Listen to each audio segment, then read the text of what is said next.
আসসালামু আলাইকুম। আমি মুর্শেদ আলম, ইতালি নাপোলি থেকে। তো আজকের আমার ভিডিওটা হচ্ছে যে যারা ইতালিতে আসবেন, বিশেষ করে তাদের জন্য, যে নতুন আসবেন অথবা আসার জন্য প্রস্তুত নিচ্ছেন, অথবা কেউ ভাবতেছেন যে আমাদের পাসপোর্ট এমবেসিতে জমা আছে, ইনশাল্লাহ ভিসা হলে আমরাও ইতালিতে আসবো। তো সবার জন্যই আমার ভিডিও। যারা অলরেডি ভিসা পেয়ে গেছেন তাদের জন্য, যদি আপনাদের হাতে সময় থাকে, অন্ততপক্ষে আপনারা কিছু একটা কাজ শিখে আসবেন। কারণ ইতালিতে আসার পর আপনাকে তো কাজ করতে হবে, কাজের উদ্দেশ্যেই আসতেছেন। তো আসার সময় যদি আপনি কিছু একটা শিখে আসতে পারেন, তখন আর কারো হাতের দিকে থাকতে হবে না, আপনি চলতে পারবেন।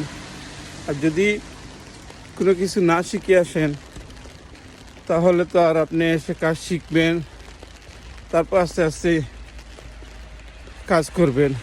কিন্তু যে কাজ শিখতে আপনার যে সময়টুকু লাগবে, সেই সময়ে দেখা গেছে আপনি অনেক পিছিয়ে যাবেন। কারণ আপনাকে কেউ হাত ধরে কাজ শিখাবে না, কাজ দিয়ে রেখে যাবে, বলবে এগুলো করো, শিখো। কিন্তু কাজ করবেন, বিনিময়ে টাকা তেমন একটা পাবেন না। আর বিদেশে আসার উদ্দেশ্য হলো আমরা কাজ করব, 2 টাকা কামাই করব, এই উদ্দেশ্যেই আসা। তো আশা করে বুঝতে পারছেন, আজকে প্রচণ্ড ঠান্ডা, বৃষ্টি দিচ্ছে, যার কারণে ঠান্ডা লেগে গেছে, দুঃখিত আমি।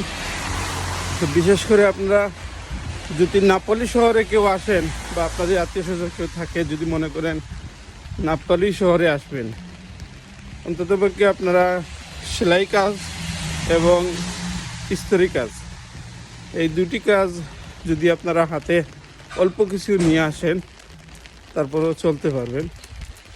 আর যদি একেবারে জিরো অবস্থায় আসেন, যে কোনো ধরনের কাজ জানা নেই, তাহলে তো আসবেন, ঠিক আছে, কাজ শিখবেন।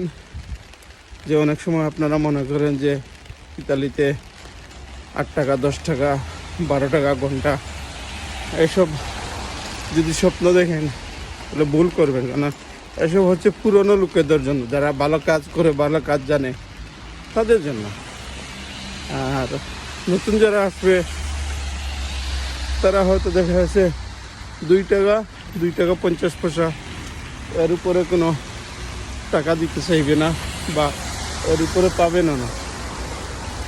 তো বিশেষ করে আপনারা যদি সম্ভব হয় আপনাদের পক্ষে, আপনারা এই সেলাই কাজটাই শিখবেন। আর না পারলে হাতটা একটু সোজা করে আসবেন, তখন আর কারো হাতের দিকে তাকাতে হবে না, আপনি চলতে পারবেন। তো ধন্যবাদ আপনাদেরকে। বৃষ্টি দিচ্ছে, আমি কাজে যাওয়ার সময়